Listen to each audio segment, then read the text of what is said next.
the year 2347, Earth was no longer alone in the stars. But few noticed. Humanity had been reaching out into space for over a century. First came the probes, then the stations, and finally, the colonies. It started slow. Governments on Earth bickered about costs and dangers. But after the unification wars ended in the late 2100s, the world changed. Countries stopped fighting each other. They began working together under one group called the Terran Concord. This new alliance focused not just on peace at home, but on building a future among the stars. With Earth's population growing and resources becoming scarce, space was the only way forward. But humans were not the first to reach into the void. There were others, alien species that had been exploring the galaxy for thousands of years. To them, humans were loud, messy, and still learning how to fly straight. They watched from afar as humans built small bases on moons, set up mining stations around asteroids, and launched ships that barely reached the edge of their own solar system. The aliens did not fear these clumsy newcomers. They saw them as children playing with toys they didn't understand. And so, the galaxy ignored humanity. That was a mistake. A new frontier on. A cold morning in New Appalachia, Lena Caldwell stood outside her workshop, watching the sky turn orange with sunrise. The air was thin here, high above sea level, and the wind carried the scent of iron dust from the mines below. New Appalachia wasn't a planet like Earth. It was a terraformed moon orbiting a gas giant in the Kepler-62 system. Humans had come here 30 years ago. At first, it was just a mining colony. Now it was home to nearly 500,000 people. Lena was 28 and already known across the colonies as a genius engineer. She worked on fusion drives, machines that powered most human ships. These engines weren't perfect. They were heavy, slow to warm up, and used too much fuel. But Lena had an idea. She believed she could make them better. Inside her workshop, metal tools hung neatly from the walls. Holographic displays floated in the air, showing blueprints of her latest design. Her assistant, a young man named Eli Morgan, adjusted a magnetic coil while muttering to himself. "Too tight," he said, frowning. "It'll snap if we push it past 90. Lena looked over his shoulder. "Then we won't push it past 90. We'll push it to 100. Eli groaned. "You always say that." "And I'm always right." They spent hours fine-tuning the drive. When they finally turned it on, the machine hummed to life with a soft glow.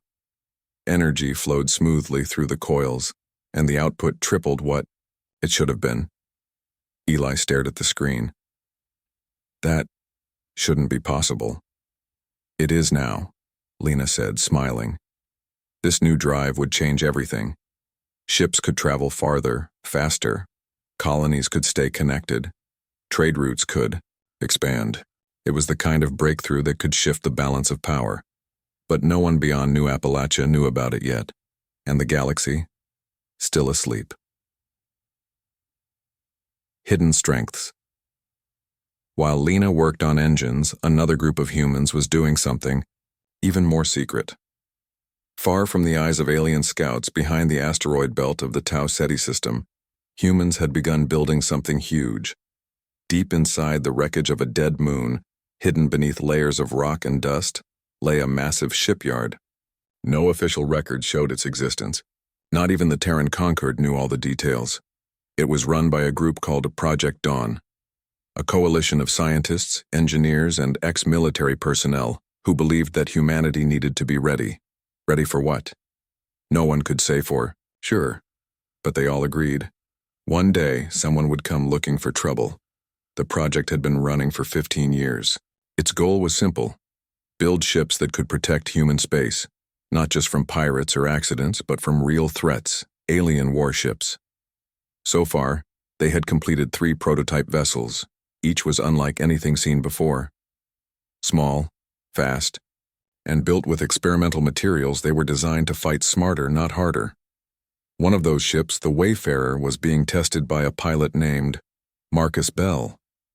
He had once been a Marine, serving on Earth during the final border conflicts. After the wars ended, he joined Project Dawn, thinking it was a place where he could forget the past. But flying the Wayfarer reminded him why he had joined the military in the first place. Freedom, power, control. He flew through a field of floating debris, dodging rocks the size of buildings. His hands moved quickly over the controls, adjusting the ship's trajectory with precision. Behind him, a drone followed, firing simulated lasers. He rolled the ship sideways, fired a burst of counter-drone charges, and destroyed the target with a clean shot. "Nice," a voice said over comms. It was Kayla Reyes, the mission controller. "You're getting better." "I've had practice," Marcus replied. "You ever think about flying in real combat?" There was a pause. "Every day," he said. Life among the stars back on Earth. Things were different. Cities buzzed with energy. Skies filled with drones. Robots walked beside humans in the streets. Everything was moving forward, but not everyone was happy. A scientist named Jonah Lee lived in a research lab near Chicago. He studied neural interfaces, ways to connect the human brain directly to machines. Most people thought it was science fiction. Jonah knew better. His team had built a prototype headset that allowed users to control robots with their thoughts. They had tested it on monkeys, then on volunteers. The results were promising. But Jonah wanted more. He wanted to connect soldiers directly to battlefield systems, to give them reflexes faster than any enemy. He wasn't trying to create cyborgs. He was trying to give humans an edge. At night, he sat alone in his lab, staring at glowing screens. He dreamed of a day when a single soldier could control an entire squad of drones with nothing but their mind, and he wasn't the only one dreaming. Across the colonies, humans were finding ways to survive, adapt, and grow stronger. Watching. Eyes unseen by most, alien scout ships passed through human space. They came quietly, hiding behind asteroids, scanning from a distance. Their sensors gathered data on human technology, movement patterns, and population growth. But the reports they sent back were always the same. Primitive, disorganized, no threat. The Zalari, one of the dominant powers in the galaxy, dismissed humans as little more than noise. They had seen countless species rise and fall. They believed humans would do the same. They were wrong, because while the Zalari watched, humanity was preparing, not for war, not yet, but for survival. And sometimes, survival meant becoming strong enough to fight back. The unseen web. As months passed, the web of human settlements grew. From Nova Oslo, a frozen colony on a distant moon, to Pacifica Station, a floating city in deep space. Humans were everywhere. Each colony had its own culture, its own language, its own way of life. But they shared one thing, a belief that they belonged in the stars. They were not just surviving, they were thriving. And in the shadows, Project Dawn continued its work. More ships were being built, more pilots trained, more weapons tested. None of it was public knowledge, but soon the galaxy would know. Soon the silence would break, and when it did, humanity would be ready. Final thoughts. For now, though, the rise of humanity remained silent. They did not seek attention. They did not ask for recognition. They simply built, learned, and prepared. Some said they were foolish to dream of standing among the stars. Others said they were brave. But the truth was somewhere in between. Humans were not the strongest species in the galaxy. They were not the fastest. They were not the oldest. But they were stubborn, adaptable, brilliant. And when the time came, they would rise. It started with a rock. Not a planet, not a ship, not even something that looked important. Just a lifeless hunk of stone floating in deep space, orbiting a dim red sun in the Epsilon sector. But it held secrets. Buried beneath layers of dust and ice was something ancient, something built by hands long gone. It pulsed faintly like a heart still beating after eons of silence. Human explorers found it first. They had been mapping uncharted systems, looking for resources, safe zones, and places to expand. Among them was Captain Eli Morgan, a veteran pilot who had spent most of his life flying between colonies. He didn't expect to find anything more than rocks and radiation. But when the scans came back showing artificial structures under the surface, everything changed. A discovery in the dark. Eli stood on the bridge of the Wayfarer, watching the data stream across the screen. "This can't be right," he muttered. Beside him, Lena Caldwell leaned closer. She had joined the mission as a technical advisor, curious about what they might find. "It's metal," she said. "Definitely not natural." "Could be old wreckage," said Marcus Bell, arms crossed. "Maybe from some other explorer group?" Lena shook her head. "No, this structure predates human space travel by centuries, maybe longer. They sent drones down to dig. What they found made them all stop talking. A massive doorway covered in strange symbols sealed tight against time itself. "We need to report this," Eli said. So they did. Back on Earth, the discovery caused a storm. Scientists argued over its origin. Historians debated its meaning. Politicians worried about what it meant for humanity's place in the galaxy. And somewhere far away, someone else noticed. The Zalari response. The Zalari were one of the oldest and most powerful civilizations in known space. They ruled vast territories, controlled entire star systems, and believed themselves to be the rightful leaders of the galaxy. To them, humans were a joke. Loud, messy, barely out of their cradle. But now, a human ship had landed, near something sacred, something forbidden. The artifact was not just ancient, it was holy. A relic of the first builders, a race the Zalari worshipped as gods, and humans had touched it. That could not be allowed. Within days, a Zalari patrol fleet arrived in the Epsilon sector. 3 sleek ships, dark and angular, moved into orbit above. The Rock, their leader, a tall figure named Breltak, sent a message. "You have trespassed on sacred ground. You will leave at once or face consequences." Eli read the message twice before speaking. "They're serious," he said. Lena frowned. "We didn't know it was sacred." "That doesn't matter," Marcus said. "They think we broke a rule." The humans tried to negotiate. They offered to leave the site untouched to share what little data they had collected. But the Zalari weren't interested in sharing. They wanted obedience. They got resistance. A line in the stars. Eli refused to abandon the site without proof of ownership. He asked for time to contact the Terran Conquered for guidance. The Zalari gave him 1 hour. After that, they opened fire. The first blast struck the Wayfarer's shield, sending sparks flying across the hull. Alarms screamed through the ship. Crew members scrambled to stations. "They shot us," Lena shouted. "They want us gone," Marcus growled. "Now!" Eli slammed his fist on the console. "We're not leaving dead people behind. They had 3 scientists and 2 engineers on the surface. They weren't going to leave them behind. Get them back now," Eli ordered. Inside the control room, Kayla Reyes watched the chaos unfold. She was stationed at Pacifica Station, monitoring the mission remotely. She saw the attack. She saw the humans scramble, and she made a decision. She activated Protocol Red. A signal flashed across human space. Every nearby colony, every military outpost, every hidden base received the same alert. Zalari forces have attacked a civilian research team. All units prepare for defensive action. The silence was broken. The swarm strikes back as the Wayfarer dodged enemy fire. Something unexpected happened. From behind the asteroid belt, a swarm of small, fast drones launched. They moved like insects, silent, quick, and deadly.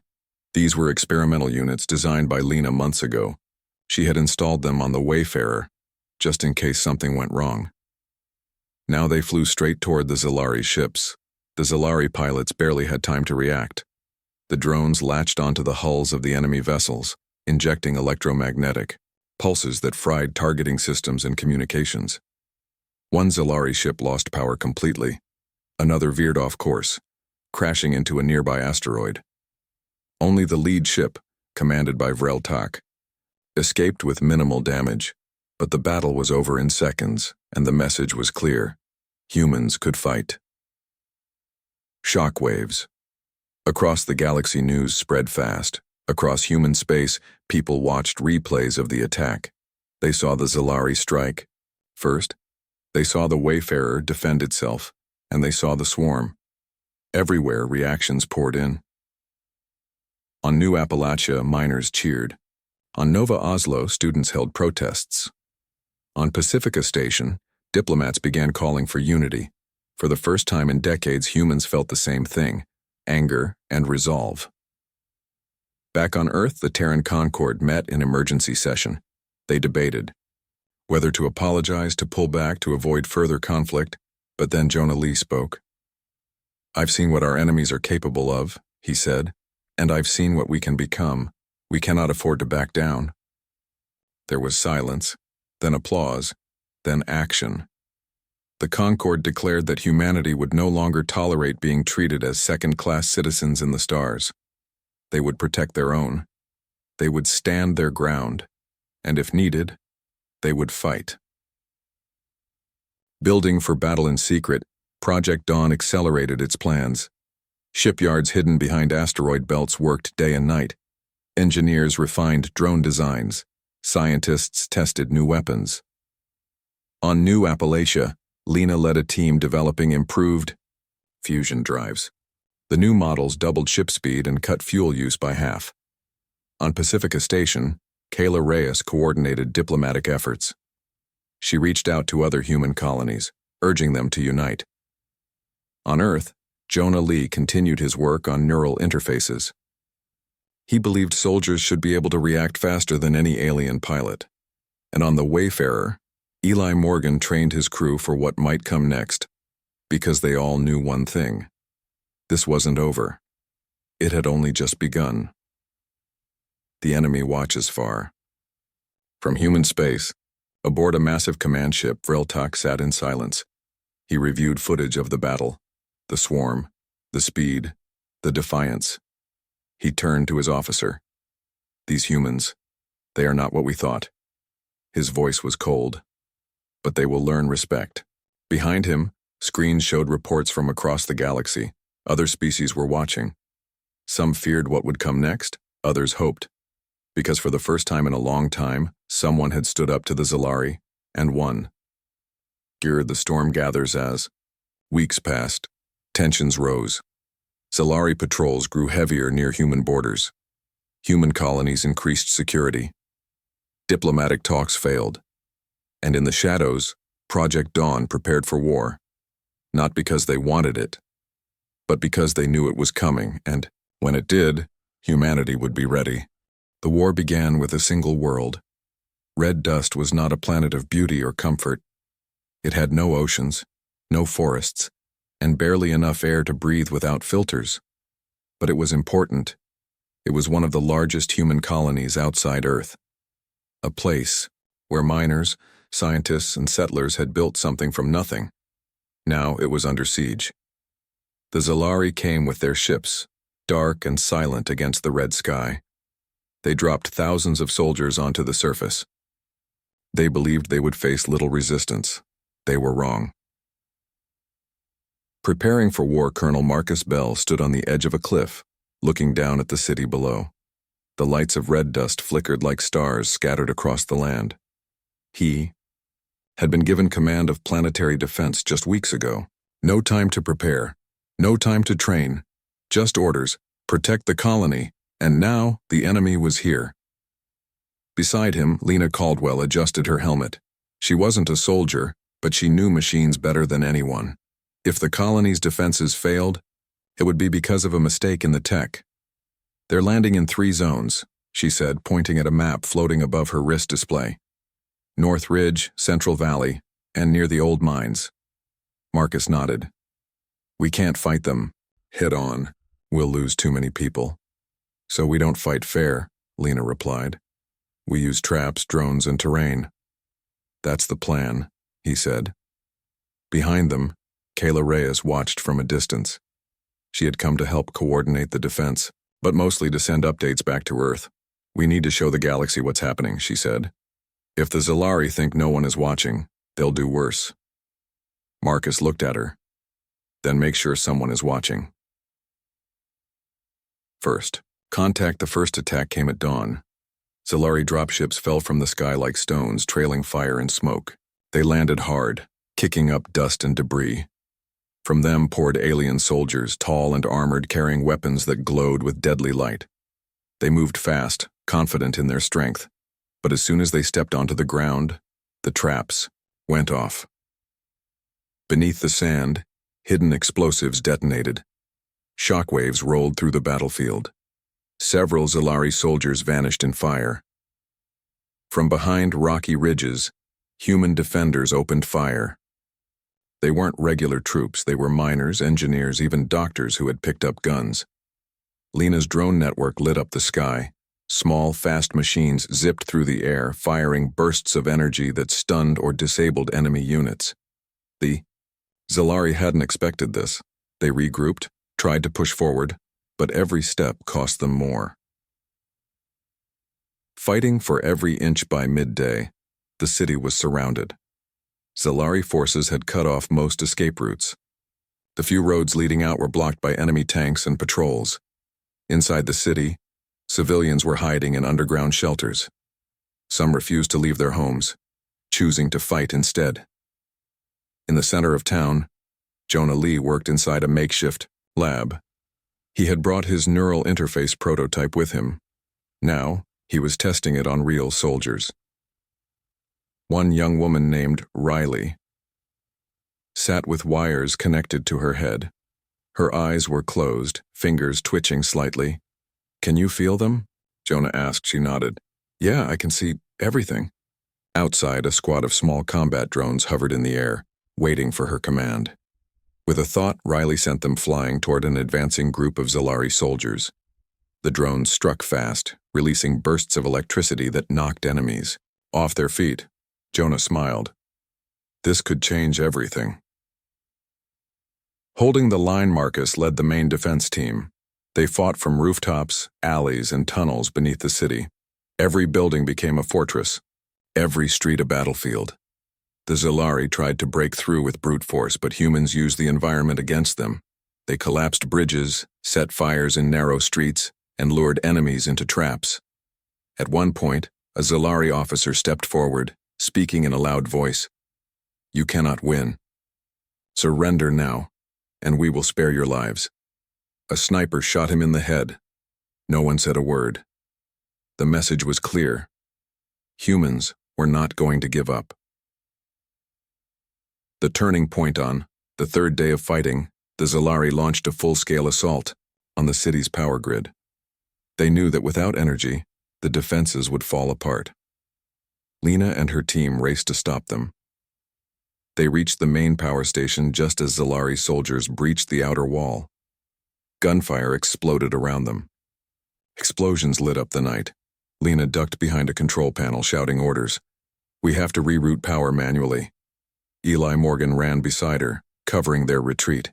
He fired short bursts from his rifle, keeping the enemy pinned. "We can't hold them forever," he yelled. Lena didn't answer. She was already working. Her hands flew over the controls, bypassing damaged circuits and redirecting energy to the defense systems.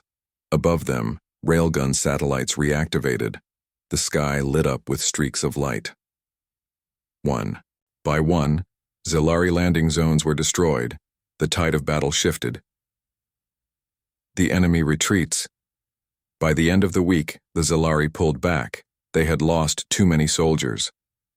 Too many ships. Their commanders had expected an easy victory.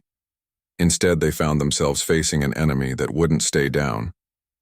As their last dropship lifted into the sky, Marcus watched from the top of a ruined tower. "They're leaving," he whispered. Lena joined him, breathing heavily. "They won't forget this." "No," he said. "They won't." Aftermath. The battle had cost lives. Thousands of humans had died defending their home, but they had won, and the rest of the galaxy was watching. Across human space, Videos of the battle spread like wildfire. Civilians fighting with homemade weapons, drones striking from the skies, soldiers using brain-controlled machines. People saw what humanity could do, and they started believing.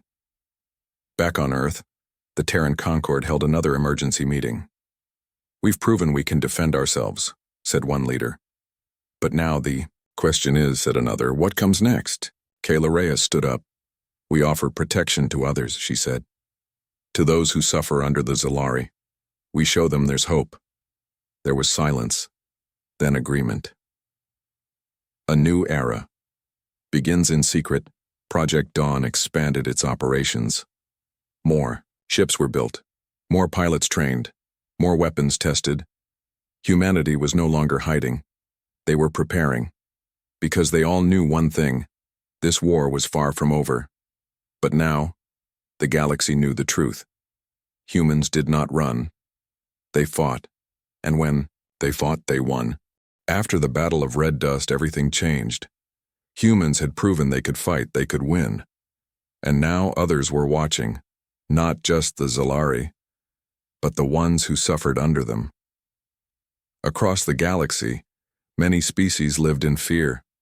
Some were enslaved. Others were forced to serve in armies or work in mines for alien masters. Most had no hope. Now they saw something different. A small, loud, stubborn species had stood up to the Zalari, and won, and that gave them courage. A voice for the voiceless on Pacifica Station, Kayla Reyes sat at a long table filled with maps, reports, and messages from across human space. She was not a soldier, but she knew how to talk to people. That's why she had been chosen to lead the Terran Concord's diplomatic efforts. Her mission: reach out to those suffering under Zalari rule, offer help, build alliances. It wasn't easy. Most of the oppressed species didn't trust anyone. They had been betrayed too many times. But Kayla believed in one thing: freedom, and she was willing to fight for it. She started with the Virex. The Virex were a small, insect-like species known for their intelligence and speed. For decades, they had been used as scouts and spies by the Zalari. If they found something valuable, they reported back. If not, they were often left behind. Kayla sent them a message. "We know what you've suffered. We offer safety, we offer choice, we offer peace." It took weeks, but finally a reply came. "You are bold to speak to us. Few have tried before, fewer still have survived." Kayla replied, "We don't want slaves, we want friends." That was enough. The Virex agreed to meet. First contact, the meeting took place on a neutral moon far from Zalari control. Kayla traveled with a small team. No weapons, just open hands and open minds. When the Virex arrived, they moved like shadows, quick, silent, eyes glowing faintly in the dark. They studied the humans carefully. Then one stepped forward. "I am Cortel," he said. "I speak for my kind." Kayla bowed slightly. "I'm glad to meet you." Cortel looked at her. "Why should we trust you?" "Because we don't ask for loyalty," Kayla said. "We offer freedom." There was silence. Then Cortel nodded. "We will listen." Later, sharing strength back on Earth, Jonah Lee continued his work on brain-controlled machines. His neural interface had already helped soldiers control drones during the Battle of Red Dust. Now, he wanted to make it better. He trained more pilots. He tested new models. He made the system faster, smarter, and easier to use. Soon, every fighter pilot in the human fleet was learning how to fly using thought alone. It gave them an edge. They could react faster than any enemy. They could control entire squads of drones without lifting a finger. Jonah called it the mind net. Others called it the future. Hidden weapons. Meanwhile, Lena Caldwell worked on new ship designs. She had learned from the battle that humans couldn't match the Zalari in size or firepower. But they could be smarter. So she built ships that could disappear. Using special materials and cloaking tech, she created stealth fighters that could move through space without being seen. She also developed railgun satellites powerful orbital weapons that could strike from above without warning. These tools gave humanity a fighting chance, and soon they would need them. Allies, Rise-More species began reaching out. The Karathi, a large reptilian race once used as shock troops by the Zalari, asked for help. The Loom, a peaceful energy-based life form, offered knowledge in exchange for protection. Even some Zalari defectors began to appear, disillusioned soldiers who had seen too much death, who wanted to leave the Empire behind. Humanity welcomed them all, and slowly, an alliance formed. Not just humans, but the broken, the beaten, the forgotten. Together, they became something new, something strong. The Zelari strike back. Of course, the Zelari did not sit idly by. They saw what was happening. They knew if they let this continue, their empire would fall apart. So they responded the only way they knew how: with force. Zelari fleets launched attacks on human worlds suspected of harboring rebels. They bombed mining colonies. They destroyed communication hubs. They sent messages in fire and blood. This ends now. But the humans didn't stop. Instead, they fought harder. The Battle of Hollow Moon, one of the first major battles after the formation of the Alliance, happened on a frozen moon called Hollow Moon. It was a quiet world, used mostly for research. But now it had become a safe zone for escaped slaves and rebel forces. The Zalari came with 6 warships. They dropped thousands of soldiers onto the surface. They expected an easy victory. They got a trap. As soon as the first dropship landed, hidden explosives went off. Shock waves rolled across the icy ground. From the cliffs, human snipers picked off enemy officers. In orbit, railgun satellites fired down, destroying 3 enemy ships before they could even deploy. Below, Jonah's mind-net pilots flew drones through the sky, striking hard and fast. The Zalari were confused. They had never faced an enemy so coordinated. By the end of the day, 4 Zalari ships lay burning in the snow. Only 2 escaped, and the message was clear. Humans were not just defending themselves anymore. They were striking back. Hope spreads. News of the battle spread across the galaxy. Other oppressed species watched, listened, hoped. Some sent secret messages to human leaders. "We want to join you. We can help. Please come." Kayla read each one carefully. She knew what was happening. This was no longer just a war. It was a revolution. Preparing for the storm back on Earth, the Terran Concord met again. "We're at war," one leader said. "Yes," another replied. "But we're not alone anymore." Marcus Bell stood up. "We need to keep training, keep building. The Zalari won't stop." Eli Morgan added, "They'll hit us harder next time." Lena nodded. "Then we'll be ready." They all agreed.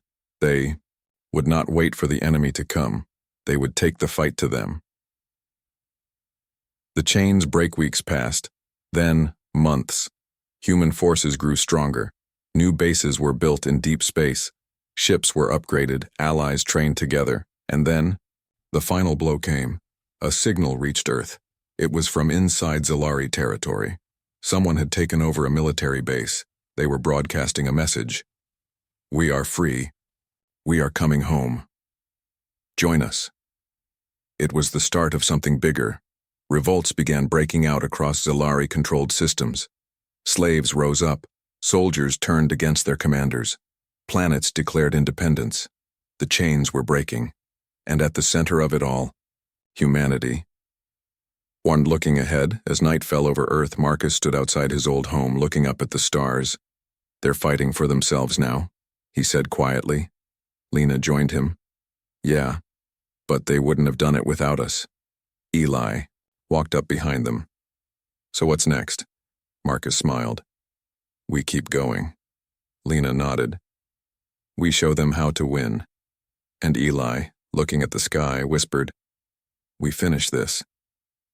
The war had changed. It was no longer just about survival. It was about victory. Humanity had fought from the shadows, built alliances and broken chains. Now, They stood on the edge of something bigger than any of them had imagined. The Zalari Empire was falling apart. Revolts burned across their worlds. Their soldiers were tired. Their leaders were scared. But they still had one weapon left: fear, and they would use it without mercy. The attack on Earth, it came without warning. A fleet of Zalari ships dropped out of hyperspace near Earth. They weren't alone. Hundreds of warships followed. At the center was a massive ship called the Endless Fire. It was the largest weapon ever seen in known space. Its hull was black, its weapons powerful enough to destroy entire cities with a single shot. Earth had defenses. Ships, satellites, and fighters were ready. But nothing could have stopped what came next. The Zalari opened fire. From orbit, beams of energy struck major cities. Fires lit up the sky. Millions died in seconds. The world screamed. And then, silence. For a moment, it looked like the end. But it wasn't. It was only the beginning. The call to war across human space, the signal went out. Earth has been attacked. All forces respond. Every colony, every base, every ally received the message. They didn't need to be asked twice. In deep space, Captain Eli Morgan turned his ship toward home. "We're going back," he said. Beside him, Lena Caldwell stared at the burning planet. On the screen, "They won't stop until we're gone," she whispered. "Then we make sure they never get that chance," Eli replied. On Pacifica Station, Kayla Reyes sent messages to all allied species. "This is not just Earth's fight. It is ours now." And they answered. The Vyrek sent scouts ahead. The Karathi offered warriors. The Loom shared knowledge. Even former Zalari defectors joined the cause. They were not just fighting for Earth. They were fighting for freedom. Project Lazarus Deep. Beneath the surface of Mars in a hidden facility known as Project Lazarus, the Terran conquered met in secret. This was not just a war room. It was a last hope. Jonah Lee stood before the council. "We've held back too long," he said. "We need to use everything we have." He meant the mind net, the railgun satellites, the stealth fleets, and one more thing: weapons that had never been used. Weapons designed only for this moment. Marcus Bell stepped forward. "I'll lead the ground assault," he said. Lena nodded. "I'll take the orbital strike team." Eli looked at them both. "And I'll take the fight to their capital." There was silence, then agreement. The final battle was coming, and they would not lose. The final push humanity launched its largest attack in history. Fleets moved through space like storms. Allies flew beside them. Fighters dove into enemy lines. Railgun satellites fired from hidden orbits, destroying Zalari ships before they could react. MindNet pilots controlled drone swarms, cutting through enemy defenses like knives through paper. On the surface of enemy worlds, rebels rose up. The Zalari tried to hold their empire together, but it was already crumbling. Lena's last mission. Lena led a small team behind enemy lines. Their goal: disable the central AI network that controlled the Zalari war effort. It was buried deep inside a fortress on a storm-racked moon. They landed under heavy fire. She knew the mission was dangerous. She also knew someone had to do it. As her team fought through corridors filled with enemy guards, Lena stayed focused. She reached the core. One by one, she uploaded viruses, shut down systems, cut off communications. The Zalari lost control of half their fleet, but she couldn't leave. The exit was blocked, so she made a choice. She set the explosives and smiled. "This is for Earth," she whispered. The explosion lit up the sky, and with it the Zalari command structure collapsed. Marcus strikes the capital. On the Zalari homeworld, Marcus led the final ground assault. His team dropped into the heart of the enemy city. They fought through streets filled with panic and fire. Buildings fell around them. Explosions shook the ground. He reached the palace where the Zalari High Council ruled. He didn't ask for surrender. He took it, With the help of rebel Zalari, he stormed the throne room. The leaders were captured or killed. The empire had no head, and, without it, it would fall. Eli ends it above the planet. Eli Morgan faced the last Zalari flagship. The endless fire was damaged but still deadly. It fired at everything it could see. Eli knew if it wasn't stopped, it would keep killing. So he did what no one else dared. He flew straight into it, using the Wayfarer. He guided a swarm of drones into the enemy ship's engine bay. Then he detonated them. The explosion tore through the enemy vessel. Pieces of it rained down over the planet, and with it, the last hope of the Zalari Empire. The aftermath, the war was over. The Zalari surrendered. Some fled. Some fought to the end, but most simply gave up. The galaxy watched as the once great empire broke apart. New governments formed. Former slaves became free. And at the center of it all, humanity. Not conquerors, not rulers, but protectors. A new galaxy back on Earth. Survivors began rebuilding. Cities lay in ruins. Families mourned. But hope remained. Children played in the dust of fallen buildings. Scientists worked to heal the land. Soldiers returned home. Marcus Bell stood at a memorial service. He looked at the names carved into stone. Friends, allies, heroes. We won, he said quietly. But we paid the price. Kayla Reyes walked beside him. But we showed the galaxy who we are. Jonah Lee added, now the future is ours to build. And they would, not with weapons, but with unity, with strength, with peace. Looking to the stars months later, new colonies were born. Human ships traveled farther than ever before. They helped other species rebuild. They taught others how to defend themselves. They shared technology, knowledge, and hope, and they kept watching, because they knew one thing. Peace was not given, it was earned, and sometimes protected. The silence is gone. No longer were humans ignored. No longer were they underestimated. They had risen, not with force, not with cruelty, but with courage. And when the stars looked upon them now, they did not look away. They listened, and they remembered.